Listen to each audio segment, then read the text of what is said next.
So we're getting a rare day in Northwest Indiana. It's like 58 degrees outside. So I got the Mustang started up. Gonna take it for a spin. Just get out of the garage, stretch its legs a bit since it's been sitting for over a month.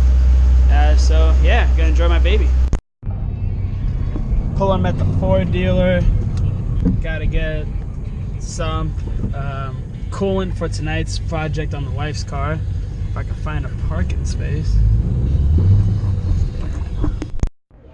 So much want. Yeah. If I was a millionaire. Should get a red answer.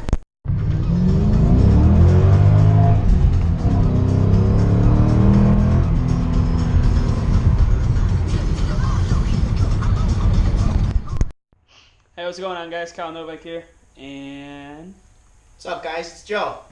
hey, talk louder this time. Anyway, today we're gonna be working on my wife's car because I'm getting sick and tired of the check engine light on it. This is basically our second Ford Fusion. They both had the same problem with the check engine light for low engine thermostat opening below threshold, which means that the thermostat's opening too soon and the engine temp ain't getting to desired range. It's a real bitch to do, so that's why I'm filming this. It's actually a job. Got to take off the tires, splash guard, power steering, because it's underneath it. You can't see it, but it'll make more sense as we go. So yeah, I hope you guys enjoy. Alright, so you got to take off part of the splash guard. I'm trying to take off the whole thing, because you got to get to the tensioner to get the belt off, which is back here. It's a 13 millimeter. You know, so if you can get a wrench it on it. So you don't get enough room on this side. You can get on it, but you can't get enough tension on it to get off. So you have to go from this way. And then apply pressure while somebody takes the belt off. Alright guys, we finally got the belt off. It's a little bit of pain in the ass. Next, we're going to have to loosen up the power steering. It's just, I think it's 3 bolts. These 2 up top and there's 1 down below. It's going to be a bit of a pain. If it's too difficult, I'll update the video for you guys. If not, it's just, I think it's this bolt, and then there's like 1 more beneath it. I keep putting my finger in front of the camera. 1 more beneath it. Alright. Now we're fighting because we got to be able to get the, in order to get to the bottom tank, you have to be able to get the thermostat, thermostat. You have to be able to get the power steering pump out, reservoir out, and there's a hard pressure return line in the way, so yeah, it's kind of fighting with it back and forth, but we don't think there's a clip on the bottom, but we'll keep you posted if we do. There's a retainer clip on top that needs to be popped out in order to get it loose. It is 3 bolts. There's 2 at the top, 1 at the bottom. You don't have to take the reservoir all the way out. Just tuck it under. Be careful, because I already spilled out most of my power steering fluid. So yeah, if you do this job, get some power steering fluid in case you don't have any. Yeah, so yeah, we should be able to get to the thermostat now once we get this out of the way. What do men do when they work on cars? Cookies. Fuck yeah, cookies. Okay, this is a tip from last time I did this. I took out the bolts in which hold the thermostat housing on first. And you're not able to actually get in here to get the hoses off. So leave the thermostat bolted in. Get this hose and this hose off first. And then you can loosen your 3 bolts. I didn't do it, and it took me like an hour and a half to get the hose off. So, the hose is still a bitch to get off, but it's a little easier this way. Alright, we got the 2 hoses off. Those are kind of a bitch to get them off. But I will tell you one thing. It does not matter if you have a catch can down here, because the car has a skid plate, and it just goes everywhere. It's like you couldn't have a big enough catch can down here.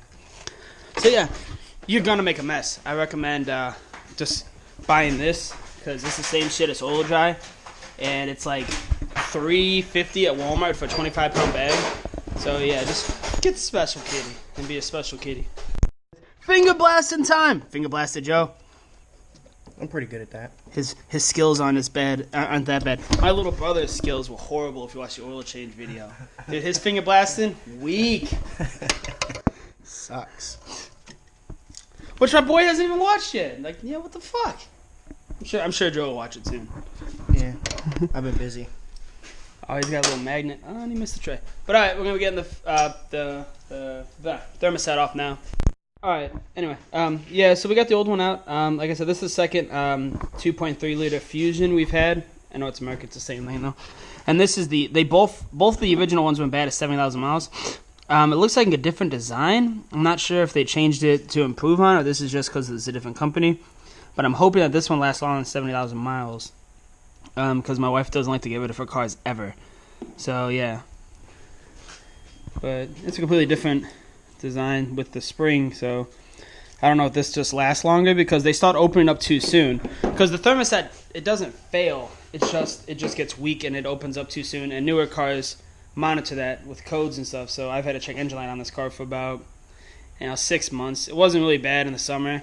It was running like 10 degrees too cold, but in the winter when it's like 8 degrees right now, it's running like 20 to 30 degrees too cold. And it's not getting heat up high enough for my wife to feel warm.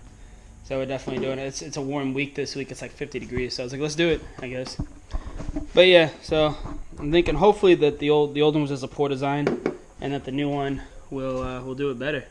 We'll have to find out. Alright, so apparently with the new thermostat, there's a valve, I guess, and Joe's calling it, it's a jiggle valve, I guess, that allows air to pass through. And it needs to be at the highest point, like one of the highest points of the thermostat. And it was oriented in the wrong spot. It was in the 6 o'clock spot. It needs to be up here in the 12 o'clock spot by the return hose up here. So, yeah, if you do this, and I guess if this isn't in the right spot, you might have problems getting air out of your system or, all that stuff. So, we don't know if it's 100% correct, but we just want to make sure that we oriented it the same way that it was on the old one. So, it's hard to see the valve, but it's under the spring in this one. But, yeah, the jiggle valve is up at the top. So, yeah, so we just oriented it the same way. I don't know if it's a problem or not, but we just don't want to do this again because it's like an hour or two process to take this car apart. So we're putting it back on now. Just basically you got to kind of reverse what you were doing before. Just tighten down all 3 of the bolts for the thermostat housing, and then you're able to put back on your hoses, and then you can move back onto the power steering. I don't really like the new thermostat styles where you got this whole plastic housing and shit you got to deal with. But at least one thing is you don't have to worry about making sure you orient it the correct way. So that's good. But yeah, other than that, I'm not a really big fan of these plastic ass housings. But whatever, cars nowadays, they don't want you working on them because anybody who's old enough will tell you it was never this difficult to do a thermostat. Back in the day, it was like up here or nice at the top of the engine, especially on like old V8s. It was like right there, super easy to do. But yeah, whatever. So it's got to deal with the ways, like the times, I guess. But yeah, we'll get back with you in a minute. Let you know what to do after you put it back together. Just basically reverse what you did.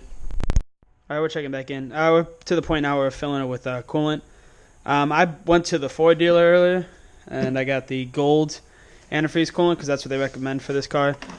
I mean, I guess you drain out the whole system, you can use whatever you want, but I just kind of want to match up what they had. So we're gonna have to leave the cap off to bleed the system because when I did this last time, the engine temp would be fine, and it would shoot all the way up to hot, and it would go into limp mode because there was like air in the system. So we're gonna, once we get it filled up enough, we're gonna start it up and leave the cap off, let it run for 20 minutes to cycle through.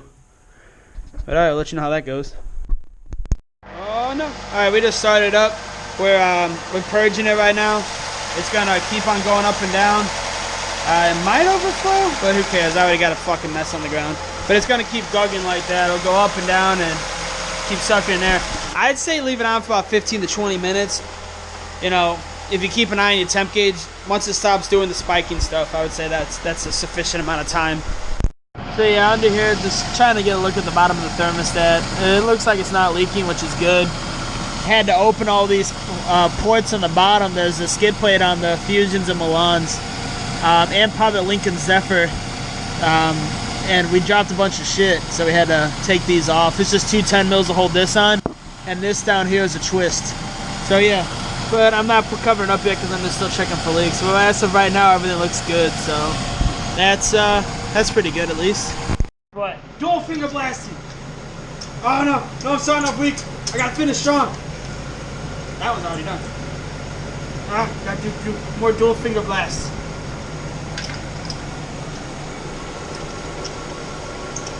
Fuck. Dude, your mom would love that. All you people on the internet.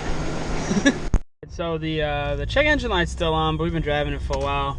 Just see what the engine temp's doing.